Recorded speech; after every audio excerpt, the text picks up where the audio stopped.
Hi there, welcome back. This is the second video in our bird series. The previous one was the steampunk themed hummingbird, which I'm hoping you've all seen by now. This one is a peacock, and we're going to use these beautiful Arteza mica powders. I'm going to put them into the mould, just lightly brushing them using a brush. You can use whatever you feel comfortable using to apply the colours. Never used this mould before. So really hoping that the colours show up well and that the mica powder does actually stick to the mould. Then what we're going to do is use some of the Vista black pigment into some resin to fill it up. So here it is, a time lapse of me filling, just layering the colours up into the mould. It was a beautiful sapphire blues, purples. Here we go in with these lovely vivid lime greens. Yeah, just filling it in. And then with a bit of gold. So this is Aztec gold mica powder from Arteza. Just remembering to tap it out onto some kitchen roll, just to make sure you've not got an excess of powder in the mould. So doing a bit of a clean up here. Now, those people who really know me, in other words, the other two people who are part of Lottie Jasmine Designs, know that I don't usually clean up as I go. I usually leave it till the last minute.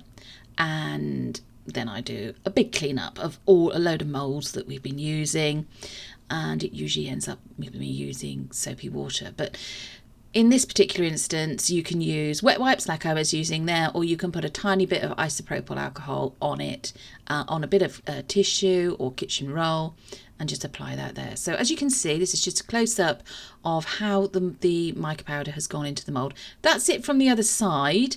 I don't know that I'd ever use UV resin in this, but you know, you're welcome to try. I have mixed results when I use that.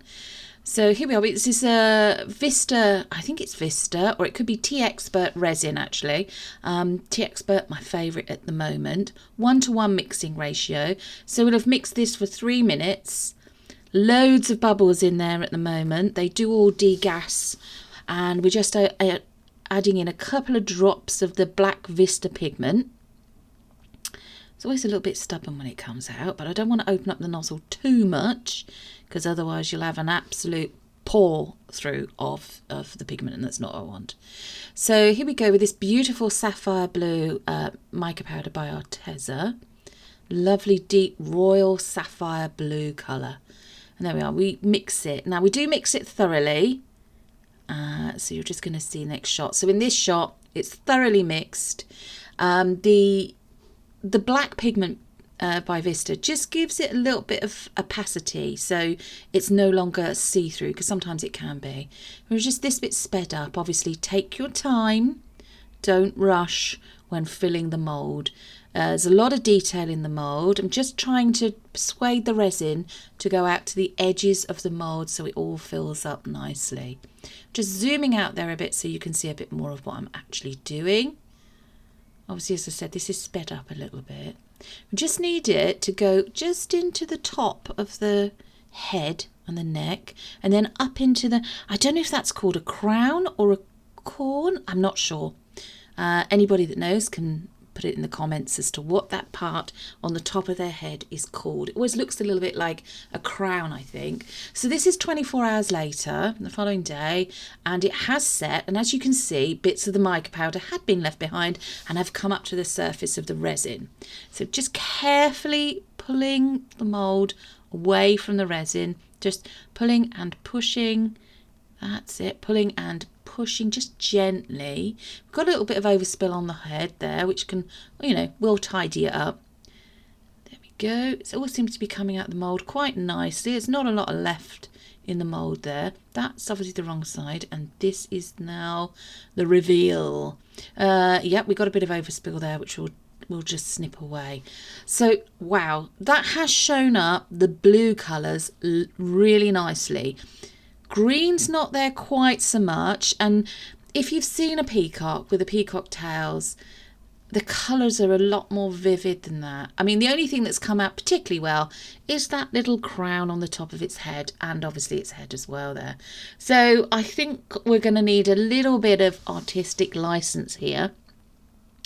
And I need to think, at this point, I was just thinking, I need to think of a way of making this so that it's shiny to start with.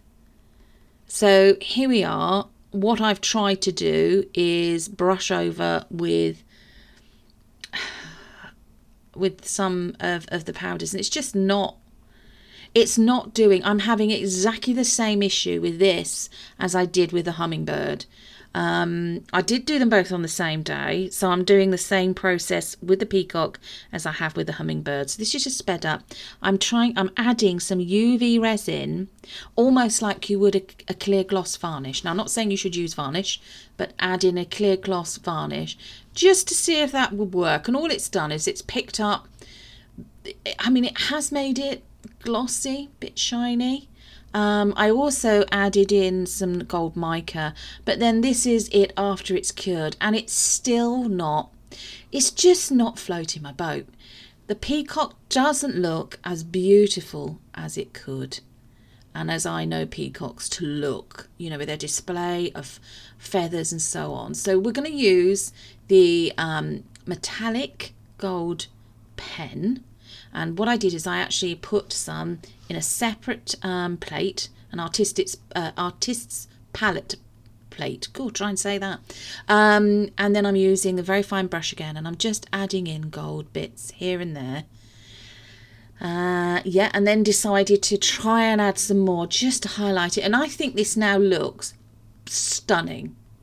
I will go over the back and paint the back in completely in gold, but I think it looks stunning. It is, you could use it just as an ornament. You could put it on your wall, you could hang it, you could use it on Christmas trees as Christmas decorations, because don't forget, Christmas is fast approaching. But anyway, I hope you've enjoyed this video. Don't forget to look out for our next one, which will be on Sunday. Take care. Thanks for watching. Goodbye.